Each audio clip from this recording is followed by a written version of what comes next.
Hello, and welcome to SecureTalk, a podcast where we explore the critical world of information security innovation and compliance.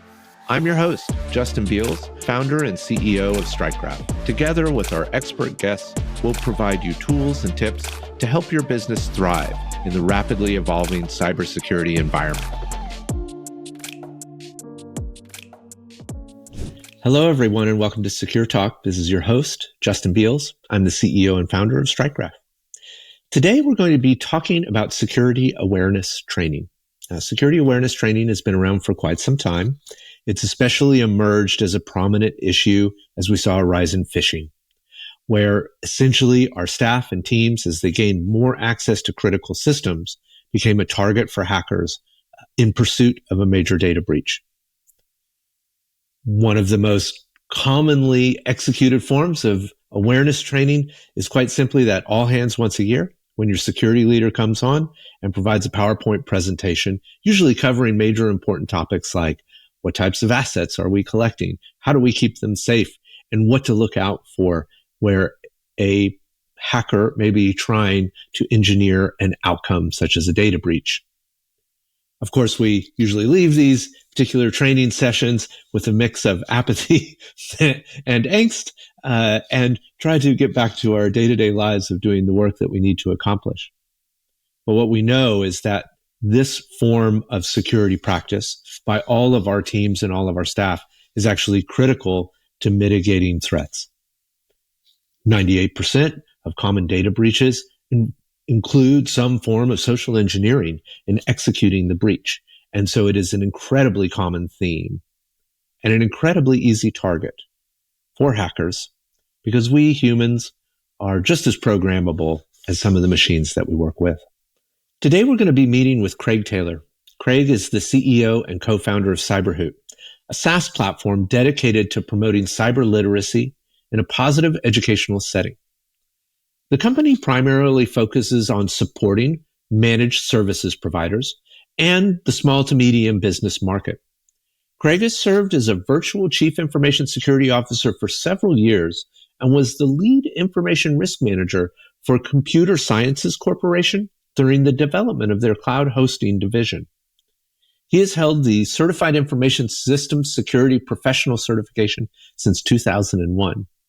Craig possesses a deep understanding of cybersecurity awareness and has been a leader in helping teams operate within a security-conscious environment. Please join me in welcoming Craig to the podcast today. Craig, thanks for joining us today on Secure Talk. We're really grateful to have you and your expertise with us. Thanks, Justin. I'm really excited to be here. Well, we always love a really good origin story here at Secure Talk, and it's a great way to learn a little bit about where you come from and what you're working on. So tell us, how did you get interested in computing? And then we always are curious how you found the opportunity to make it a career.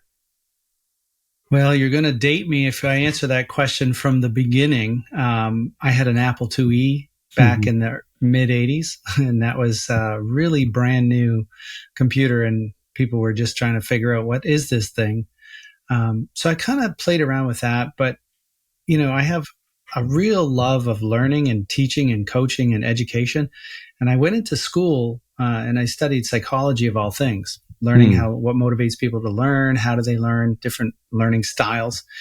And while I was there doing my, undergraduate degree in psychology, I worked in the computer science lab. And I quickly realized that I wasn't going to go for a PhD or a master's. And there's a limited number of jobs you can get with an undergraduate in psychology. So I was trolling something called the news protocol. There's an old protocol where you could look for jobs on a news protocol. Anyways, I found a job for a firewall vendor. And I had limited experience with the internet at that point, having worked in the computer science lab in 1992 when it was text-based email and you could type faster than the terminals kept up and all of that good stuff. So I knew some rudimentary protocols of the early internet, and they hired me for almost no salary. That was probably the bigger thing, was I didn't cost very much, not having a psychology degree. And I got into cybersecurity. I've been in there ever since, probably 32 years now, if you go all the way back to the time in university. And Wow. it's been a beautiful, wonderful journey. I've really been able to marry my love of learning and my teaching and cybersecurity all together into my current company, CyberHoot. Yeah, I this resonates with me. I have my old Apple Basic book somewhere Oh my laying goodness. around from when I used to work on computers in the computer lab a long time ago. Um, I find this touch point around learning true for me as well in computing. I think both you and I grew up as we went from computers as standalone devices to network devices, and there was so much to invent and learn how it worked that I never feel like I always feel like I'm playing catch up, and that's exciting in a way. Yeah. Mm-hmm. Absolutely true. I'm often trying to think of how does technology exceed our capacity to cope with it. It seems like the world is advancing faster than the social norms and the best practices can be discovered and followed and documented and understood and accepted. It's a real catch-22 we're faced with. Yeah, it is moving very quickly. I've been, for example, I've been trying to catch up with shared ledger technology lately. I think it passed me by and died before I had a chance to read a good book about it and kind of understand it at a code level. And I think also what's a little terrifying is that we're all using this technology before we really understand it. Yeah. Yeah. I made it a personal goal to use the early AI solutions out there, ChatGPT, when it was at the very beginning, probably 24 months ago, because I knew from what I had read. I mean, 3 years ago, we heard from really bright people that AI was going to be the next big thing, and how big it could be. If you believe Bill Gates, he said AI will be more revolutionary than all of the technology changes that the world has experienced to date. Yeah. Right. And now, if that's to be believed, you should get on board and figure it out. So I've been using it and trying to understand what are the benefits, what are the negatives, and how do we cope with everything in between? Yeah. Yeah, it's tough. I also sometimes rail against like the technology hype cycle. It's hard to know. I think I'm a little jaundiced in that I've been burned a couple times by like, oh, Java, you're going to write once, run anywhere. It's going to be the code to rule them all. And of course, it never comes true. You're like, I have to tweak this for this other environment. Although I have worked in data science for a while now, starting with some work in education. And I do find it intriguing. But I'm not sure I see the leaps that we talk about. Like I see a continuous improvement.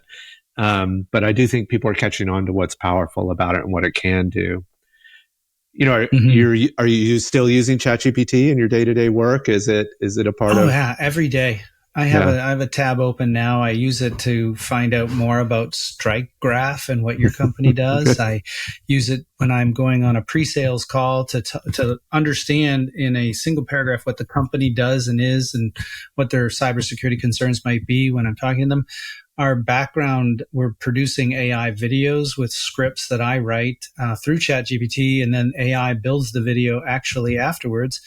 And they're incredibly good today. I mean, 10 months ago, it was laughable. The face and the voice were out of sync. It was not good. But today, the videos we could produce to teach cyber literacy skills are almost indistinguishable from reality, from videographers producing the videos.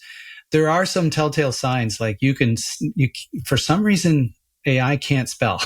If you have an image with a word in the background, it's going to be is like in my screen. It says behind every good student is a great dad. It would have just garbly-gook in that space, right? It wouldn't have anything meaningful there. So there's still telltale signs of it, but it is incredibly helpful. One of my favorite tips, in trying to figure out what AI can and can't do, I feed it EULAs of AI digital assistants, like one that might listen in on a Zoom call, fireflies and some others. And if you ask it, what are the concerns from a data privacy perspective in this EULA? In 2 seconds, it'll tell you, well, they mean to sell and market your data, or they profess to protect it and secure it. Okay, now I know whether I can use that AI agent or not. So there's some really very painful things that I used to have to do as a CISO that I can just automate now in a few seconds. And, if you know what you're looking for and you can edit and modify the outcome of an AI output, you're stand a pretty good chance of getting a good result. Yeah. It still requires a certain amount of oversight and guidance and good prompts and all of that stuff. But it's been very, very useful in my business, I'll be honest. Craig, I want to come back around. I'm really curious about developing curriculums, utilizing AI tools, but also you had something in your background that really intrigued me. You were a lead information risk manager at CSC, a big company. And I think you helped from a security perspective in their cloud solution, as they were developing a cloud-based platform. Love to hear a little bit about that experience. Yeah. Well, that's going back at least 24 years, because in 1999, Computer Sciences Corporation was a large international managed service provider. And they had clients that had, footprints all over the world. Yeah. And they decided that the internet was really going to be the next big thing. And they didn't want to maybe be website developers or things of that nature. What they wanted to do was host the infrastructure and allow other people to put their websites in our data centers. And I say ours, it was CSC at the time. They tapped me on the shoulder because I had a fair amount of broad-based experience in internet, firewalls, cybersecurity, and we set about to trying to build this thing. And the first revision, I'll be honest, was so overbuilt with different firewalls at different layers of the architecture. So imagine a website today, a high-functioning website will have a web layer. It'll have load balancers to balance across multiple websites. There'll be an application layer that sits below the web browser to broker communication to the database. Well, each of those are layers. And we decided, let's put a gauntlet firewall in the middle. Let's put checkpoints on the outside. Let's put checkpoints on the inside. And then an administrative layer on the left that will talk into these different things on admin ports. And we overbuilt this thing massively. And while it worked, it was enormously difficult to support. And so we went through a few iterations and we pulled different threads and things out and kept other things in. We put in IDS, intrusion detection systems, intrusion prevention systems, and monitoring real time and all sorts of different things that were really early internet examples of best practices. And I'm pretty proud of what we accomplished. We had some pretty big name brands. I won't tell you who they were, but they were big multinational companies. We had a data center in Newark, Delaware, Copenhagen, Sydney, Australia, with this idea of follow the sun. Like if we could just put people in each of those locations for 8-hour shifts, we wouldn't pay overtime, but we'd cover a phone call at any time of day or night from any of these companies. Now in practice, it never worked out that way. Our US companies only wanted to be in the US. Our European companies had, pre-GDPR. So they had their own flavor of data protection back then. This was 2000, 2005. Yeah. AWS didn't exist, right? There was no such thing yet. And we built it, and a lot of sleepless nights trying to figure stuff out. In fact, to this point, I always tell this story. If you look at my keyboard, it lights up. And this is probably 10 years old, 15 years old now. I used to get woken up in the middle of the night, and if I could just type in my password without having to turn the light on, I could probably go back to sleep because it was going to be a false positive IDS, IPS alert that I could not have to really deal with until the morning. Yeah. But I got these once every week pretty much. So the keyboard lighting up allowed me to log in remotely, check the thing. Oh yeah, we've seen this before. Everybody stand down, go back to bed. And I wouldn't have the full white light effect and wake up and be staring at the ceiling for the rest of the night. Yeah, that's painful. But I mean, I certainly remember a lot of my computing experience where we had colo facilities or infrastructure or an application where it's like, you woke up in the middle of the night to keep the hamsters running. Yeah. I also just find it intriguing that CSC was building cloud computing resources so early on. It is fairly visionary, but you have a tendency to overscope the product. There's no model. Yeah. Well, there was no idea that said, oh, this is enough. How much security is enough? Well, everything was first generation, brand new. And so we applied, I was a CISSP in 2001. So as I started into this journey, I had secured that, studied the best practices and encryption of data at rest. There was not a lot of tools out there that gave you that. And then, my original argument with one of the IT folks was triple DES is not enough. We need to get to this new thing called AES. And, if the government's okay with triple DES and we're okay with it, but they're not, they're changing it. Okay. So, that was part of the backups and the data at rest and all of those good things. Yeah. You've been a vCISO providing advisement around security for many years, a deep expert. You've formed some communities around it. We've partnered with a number of them in our work at StrikeGraph, and I've certainly met some over the years and very smart folks. But I'm always curious. I'm curious your opinion. Really, if I were a buyer, why would I hire a vCISO? What should I look for them to help support me and my company? What's the best way to be a smart buyer of vCISO services? Well, let's first sort of justify the existence briefly. We all use a doctor. We don't hire a doctor full time, not in a company, very rarely in a company. Same for a lawyer, same for an electrician, a plumber. Why did we for 20 years think we had to hire a full-time security person? Right? It was a disservice to the companies doing it because that security person became an island and they only talk to their own IT team. And, maybe they go to a few conferences to learn some best practices, read a few books, listen to podcasts like this one. But their exposure to the best way to do things and the challenges that they faced was quite limited. They were lone wolves. So to my way of thinking, a virtual CISO is the best of all worlds. You get to leverage someone who has experience and vision into 10 other companies potentially, and what's working for them, what's not working for them. If they're smart, they join peer communities. I run a peer group of virtual CISOs now. We have grown from 5 to 20 in the last 3 years because all those lone wolves wanted to bounce ideas off of someone. And it's okay to have to go to an ISSC squared or ISACA meetings, those sorts of things. Those are all great places to go.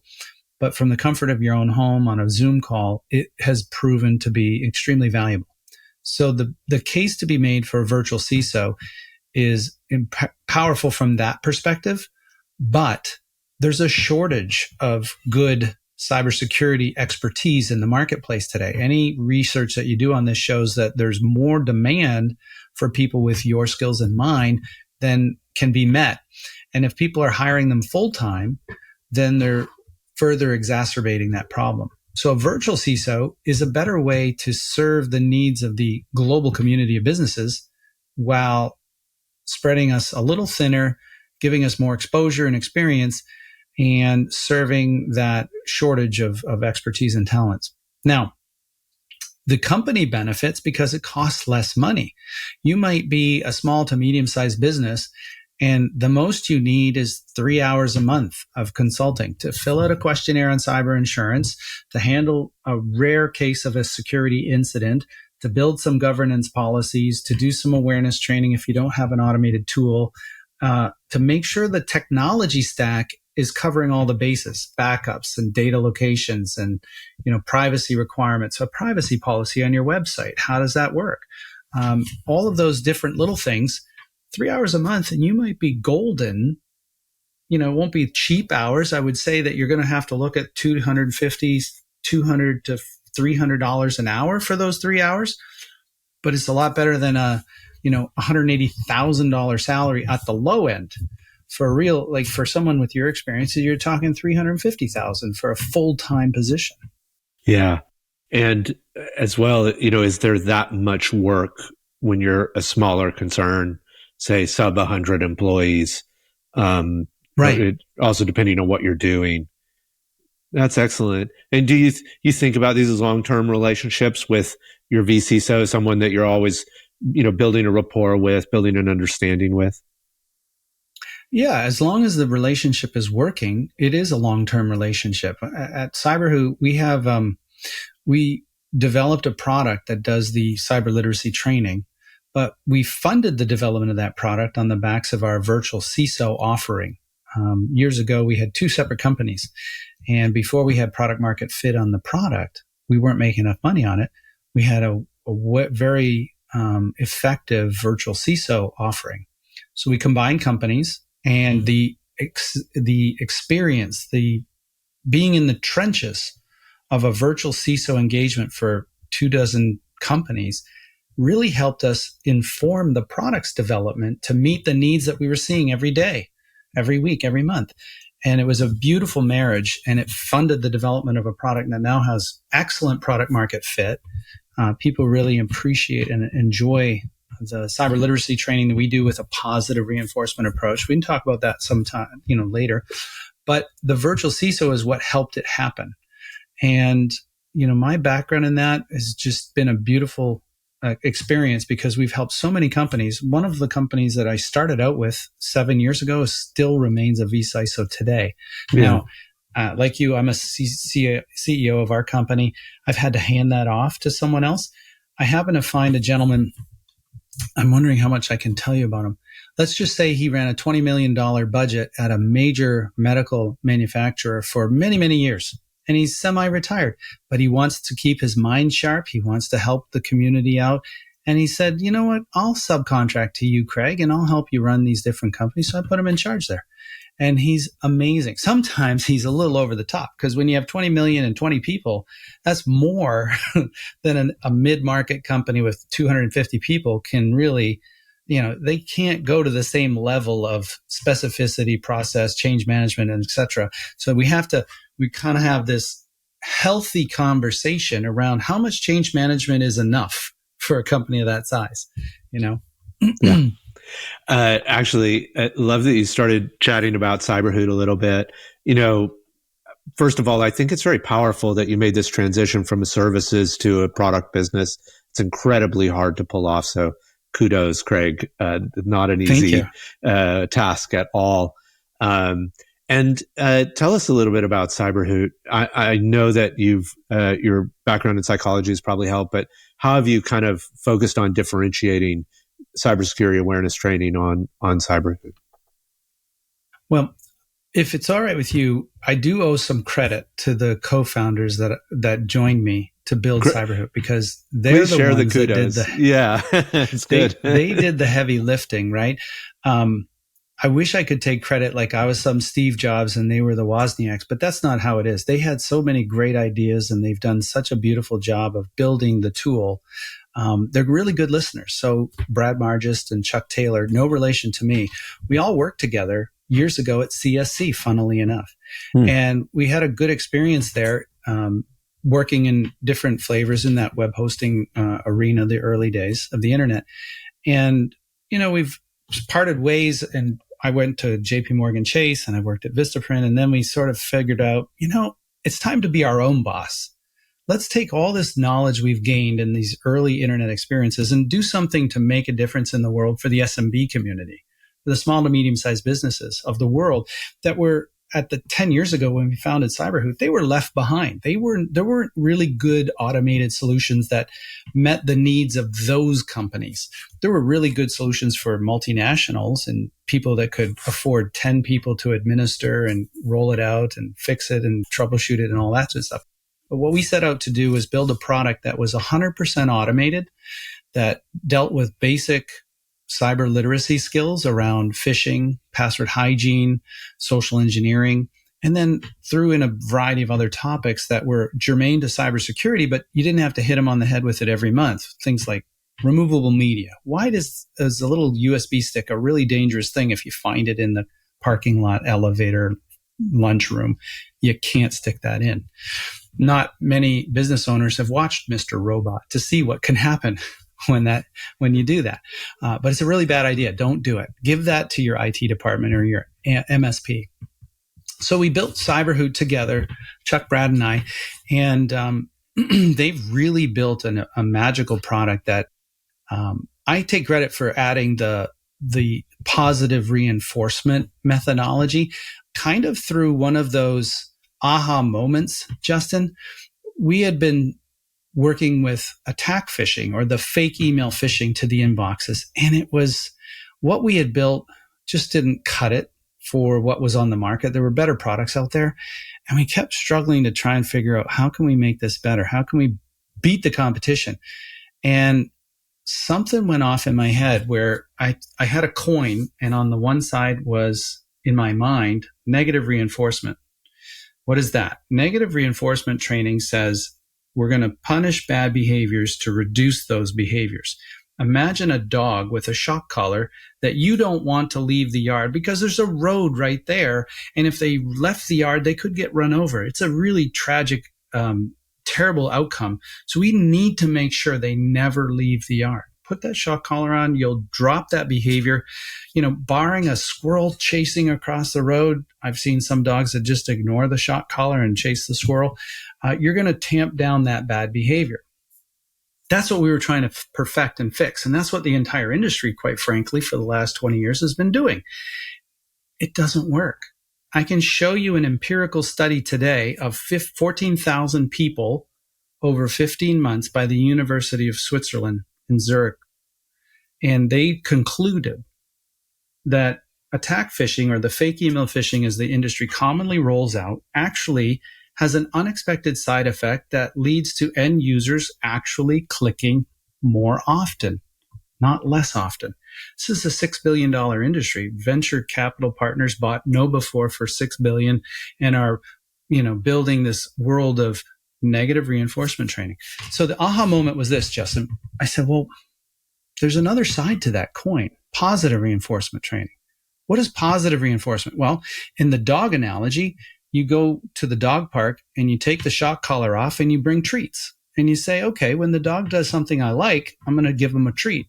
And for those dogs, not every dog is positive food motivated, but most are. You give them that positive reinforcement, you can accomplish amazing things. Positive reinforcement theory increases positive behaviors, like looking at the sender of an email and saying, is there anything really strange or minutely different about that domain name that might something called typo squatting, where they take a M in Microsoft or Amazon and they turn it into an R and an N. When you put it right together, it looks like an M unless you're very carefully looking at it. Or putting a period in the wrong spot, or dropping a letter from Netflix. There's no I in the end. That's a typo squatted domain name. The reason that fake email phishing doesn't work so well, Justin, is that you cannot use typo squatted domain names. One user reports it as spam. The legal team at that vendor will contact you as a supplier of these training methods and say, cease and desist. You can't impersonate Facebook, IRS, or Zoom. Those are three companies that sent us letters saying, stop impersonating us. So we had to stop doing what hackers do, right? The reality of the world is that hackers do exactly what we do today in CyberHoots, simulated phishing, with our positive reinforcement solution. Because we no longer send that email to the inbox of the end user. Instead, we send them assignment. We say, Justin, it's time for you to do your phishing test. And it brings you to the CyberHoot website, where we do a simulation. And we present you with 6 or 7 different components of an email. Each of them has a help me button that helps you learn in the moment. Operant conditioning is at its finest when you present a stimulus and the correct response together in time. That's when people learn the best. And so we present the sender, the subject, the greeting, spelling, urgency, emotionality, links, external attachments, and we tell you exactly what you should be looking at or looking for to identify if you're under attack or if it's a safe example of those 6 things. And then we reward you for passing the test with a certificate of completion, with a gamified avatar. It's a beautiful little owl avatar. It starts as a hatchling and it moves up to like this wise owl sage with armor and a sword. And he's, it's just trying to take something that is very, quite frankly, dull and dry and boring for the majority of everybody, most people, and turn it into something that's a little bit fun, a little bit memorable, using psychology again, and teach you the skills you need to have that cyber literacy. And the results are magical. MSP after MSP tells us, Justin, that they used to get dozens of emails a week asking, is this a phish? Is that a phish? I don't want to make a mistake. I'm full of anxiety over this email in my inbox. No one had been taught. When you've only been punished and you're fearful of making mistakes, you are full of anxiety and you don't have the knowledge to be confident, efficient, and secure in your inbox. So we thought that's what we have to focus on. And that's what we've created.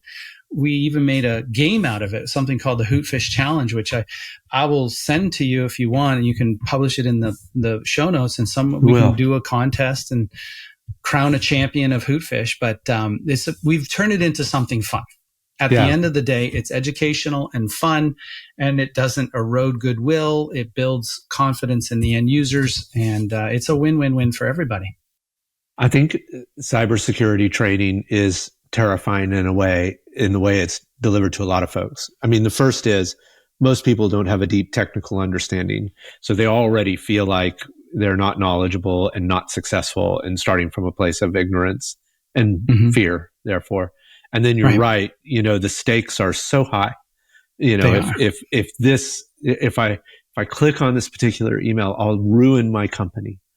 I think is a thought process that folks will go through, and it's really terrifying. And of course, a lot of times we don't respond as cybersecurity professionals to a mistake. We get upset at each other, and so we reinforce that negatively. So even the activity of kind of handling an incident can be really painful. It's also stunning to me that we have this challenge of trying to simulate learning experiences, but being unable to create a real simulation, yet expecting people to understand when it's really happening. It just seems like a complete disconnect. Yeah. I completely agree. Imagine you showed up in school in some class, high school, university, on any topic whatsoever. And the opening teacher remarks was, get out your pencils. We have a quiz. We're going to test you on the knowledge of this class. Wait a minute. I came to this class to learn what I need to know. You're not teaching me first? No, we're going to quiz you first because we want to see what you know. That's how traditional fake email phishing, they call it the baseline test. We're going to test everybody on day one to see what they know about phishing and spotting and not clicking.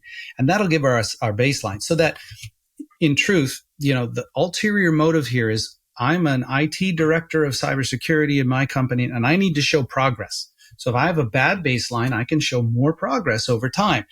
It's not the way to behave. What we suggest at CyberHoot is you educate first, like in a classroom. Then later you can run a couple fake email tests. And you can do that today in CyberHoot still, but at least do it after you've provided people the requisite knowledge, a fair chance to pass the test if they pay attention. Then it's all a good scenario. Then people aren't going to resent the IT department whose existence is supposed to help me do my job. Instead, they're causing me stress, anxiety, and hours of retraining, right? It's just a little bit backwards. And Justin, it's nobody's fault that we're in this place. I want to be clear. If you're doing this way, the bad way today, it's not anyone's fault. Cybersecurity is an emerging field of study. It's like medicine was 100 years ago and law 1,000 years ago. We don't have the best practices and the better methods identified. We're starting to. CyberHoots hopefully contributing to that.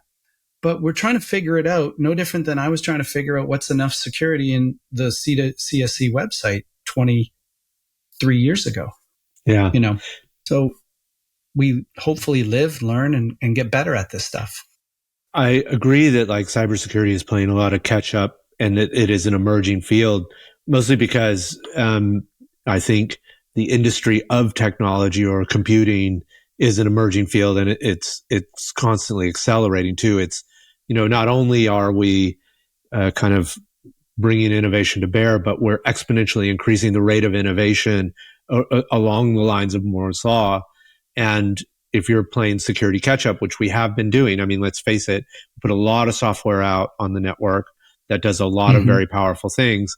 And I will admit as a chief technology officer that other than identity management and encryption on the wire and some form of change management, most of the time the rest of security was an afterthought for us. We'd go into the pen test and be like, okay, tell us where we've made mistakes. Right. Yeah. And even to this day, I had a conversation yesterday with one of my peer groups, one of the members that I just recently asked to join the peer group. And I said, we need topics for the next meeting. What do you want to talk about? He goes, you know what I've discovered? I have a really interesting perspective. We've been trying to do better segmentation on networks, and we've been trying to do zero trust, but most people talk about it. There's a lot of hype about it, but there aren't any practical implementation solutions there. I would like us to talk about micro segmentation, turning on that Windows firewall and the Linux kernel firewall and all of these different things so that we only set up allow lists for the things we need in a micro segmentation instead of trying to get accounting on their network and sales on their network, support on their network, and hoping that the firewalls are set up right and we have the any deny rules at the end, and the VPNs between 12 different sites are all not wide open because no one knows what people need. Let's not follow that segmentation approach. Let's do micro segmentation and zero trust so that you only get added to the access that you need for the specific data that you need. And we'll talk about that and what's working, what's not working. I don't know what that conversation will end up shaking out as and what technologies we'll want to look at for it. But it's going to be a great conversation because it's something that we're all playing catch up on, and it's not an easy problem to solve. Yeah, I'm gonna I'm right there with you, and I have my some criticisms here. With deep patience and understanding that I am a participant in these behaviors at times. But it seems like we come up with a marketing scheme and then we try and fill it in with actual information. And zero trust is one of my favorite things to hoist on a petard. Because when I came into security, they're like, zero trust, we're going to do zero trust. And I'm like, so what's that mean? Well, it's in the name, zero trust. And I'm like, yeah, there's no practical way for me to interpret that into appropriate security practices. I feel more confused than when I started. Yeah. Yeah. And that's what I'm hoping to learn more about, right? There are small things that you can do. If you're listening to this and you're thinking, well, what can I do? Well, you can adopt a tool, like Okta, SSO. Put all your applications that you want your employees to go to into a single location and then grant them access from that. So if you're on the local area network or if you're at home, you can't get to those things because it's going to be blocked by your IT policies. But to get to them, you go to your single sign-on location, and that's where you get granted access to these various SaaS platforms, because SaaS proliferation since COVID is another nightmare scenario for many companies. But at least there, you have one place to turn on access, turn it off, have a checklist of onboarding for this employee needs XYZ, but not ABC. And when they leave, you can reverse it, and you have logging, and you have multi-factor, and you have all kinds of good benefits to that. You can combine license. I remember consulting one company, Justin, and they had 3 different departments buying licenses from the same vendor, and they didn't know. Someone was paying those bills, but if they pooled their resources, they went to the next tier and they got a great big discount. Okta does that. Other SSO solutions do that. They allow you to consolidate. This not necessarily zero trust, Justin. I get that, but it's another step in that direction. Yeah. I definitely, it's intriguing that we talk about it because I see activities, even sometimes from security companies, like I've railed against this agent model of integration. To me, that is too much trust, because you're just letting someone else's code operate inside an infrastructure essentially, and they can deploy whatever instructions they want into that code, and you'll have no knowledge of it. Where at least with an API, with authentication, I limit the scope of what can be requested inside of a system. Yeah. Craig, I wanted to ask you a little bit. We talked some about AI and your use of AI, and it always seems to me like a looming thing with large language models around these anti-phishing type of training, but even phishing schemes that we'll see. Are you seeing anything on the attacker side and kind of responding to it, or how do you think about what LLMs will do to social engineering largely? Well, I'll start by saying I was disappointed in our recent election in a purely scientific perspective. I had predicted that there would be deep fakes in the media seeking to influence the election. And there wasn't much that I could find about that. I had anticipated a year ago and 6 months ago that someone would try to sway the election with some deep fake of either candidate saying something they didn't that was very believable and would be too late to dismiss or to refute in the media before people voted. It didn't happen. It doesn't mean it's not coming. I have already heard of real world scenarios where deep fakes were used to wire money to the dark recesses of the internet, to hackers somewhere else in the world. In one case, a CEO or CFO of a company was deep faked a call to their bank and said, "I am John Doe of company Acme Corp, and I need to wire, as I often do, $700,000 to this account. Yeah. And we need to authenticate you. Please authenticate me." And the deep fake was able to authenticate. Now, I don't know if it was a voice print authentication or if it was actually someone had business email compromised into that person's account to learn those things. By the way, delete any password you ever got in an email from your IT department, because if they live in the recesses of your inbox, someone else will one day find them.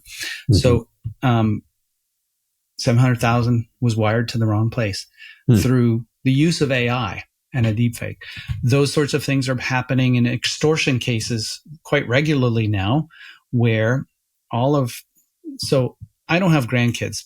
One day I hope to, but I have children, and my parents are very gullible. And I know my kids are on social media. A hacker could go to my children's social media account, get a little snippet of their voice, their face, and they could call my parents, their grandparents, and say, "We've kidnapped so-and-so, and we're going to harm them unless you wire us $5,000. I actually have a firsthand personal experience with this, not me personally, but a family member.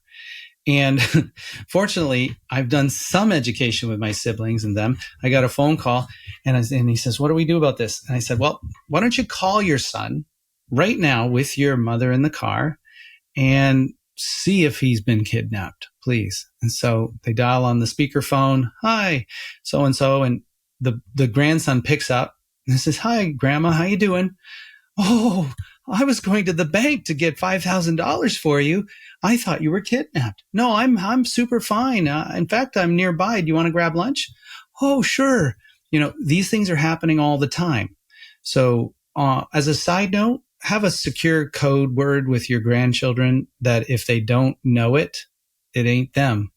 It make it, very unique and interesting. Something that is not common vernacular, and don't write it down and don't put it on your, in your computer where it could be discovered. That's another way to deal with that. But this is happening all the time with AI. So there's extortion cases. There is every phishing email that we get is now almost perfectly grammatically correct, even though it might have been written in Chinese or Japanese or Swahili. The language translation models are perfect into English. So you can be a native speaker of anything you want and get a perfect grammatically correct phishing email in English to target a company. Oftentimes spearphished or very targeted for an individual based on their social media profile. If you like dogs and mountain biking, someone's going to write you an email that appeals to your dog loving and your mountain biking skills. Yeah. Just be aware of that, because AI is taking it to another level. I mean, I think it was 2 or 3 years ago where I started seeing dynamically generated images based upon a certain number of inputs, utilizing existing images to represent someone that might be alive. But it's so cheap now to produce video, even let alone audio, from an AI input, that I think you can pretty quickly mirror someone's voice. Mm-hmm. I think about the biometric fears that I would have in a situation like that. I also had a colleague that got this kidnapping ransom call from someone, and it was about a decade ago. And he did ask to talk to his son, I believe it was. And when they didn't put him on the phone, he started to realize it was a phishing attempt. But mm-hmm. had they been able to give a sentence from a deep fake on the phone, it would have really thrown him for a loop. I think he would have really fallen for the tactic. Yeah. Mm-hmm. Absolutely. And this is happening in romance scams when you are looking to date someone and you're remote. There are scams going on there. If there's a way to take advantage of someone through the power of the internet, some hacker is going to do it. So you have to be skeptical. And my generation, our generation, probably have a healthy bit of skepticism there, and it's harder to take advantage of us. But my parents' generation haven't got a clue. And no matter, I've spoken to my own mom a number of times, and she has had less than stellar behaviors on certain phone calls on certain topics. Yeah. Okay. Well, there was one other thing I was really interested from a future perspective with you, Craig, and CyberHoot. I did some work in the education industry for many years, but we always wrote our curriculums. We had curriculum writers. We would go into video production to produce videos for education material. I have to imagine that some of these LLMs and the generative models are starting to allow you to more rapidly build content and curriculums and get it to market a little faster. Is that true? Or is it starting to reach that fidelity of tooling? It is to a certain extent. However, you look at, if you were to ask for a script on a topic, say phishing, mm-hmm. the way we use it at CyberHoot is we'll write our phishing script and we'll document the different areas that we want to focus on. And then we'll pass it through an LLM to make it more tight and crisp and concise. Then we have to piece out of the answers some of the keywords. Like, I think every LLM in the world wants to use the word vigilant, right? It's, right. It's so odd. If I read that online now, I know, oh, that's an AI generated content. But we use it there. Where we also use it is I'll use it to say, okay, I have a script on phishing. What are the top 10 phishing risks today versus a year ago? And it will just boom, boom, boom, boom, boom, boom, list them out for me. And I'll agree or disagree with them. But then I'll be like, oh my gosh, we forgot this, right? The typo squatted domain name. We have to put that in. That's a foundational part of phishing. So at the end of the day, we're always looking to validate what we do, to check it, to tighten it, to fix it, and to clarify it so that we put out the best product going. But it requires someone like yours or my experience to say, this is how it really happens, and to check it. There are hallucinations, there are mistakes, there are unnecessary focus on A, but we should be focusing on B. So it's still a computer system that is rife with mistakes, to be frank. Yeah. But it can absolutely speed up the process of getting to a quality output. I've certainly used it myself to kind of trigger ideas in a way. I like the summarization. I think summarization tools are pretty high fidelity at this point.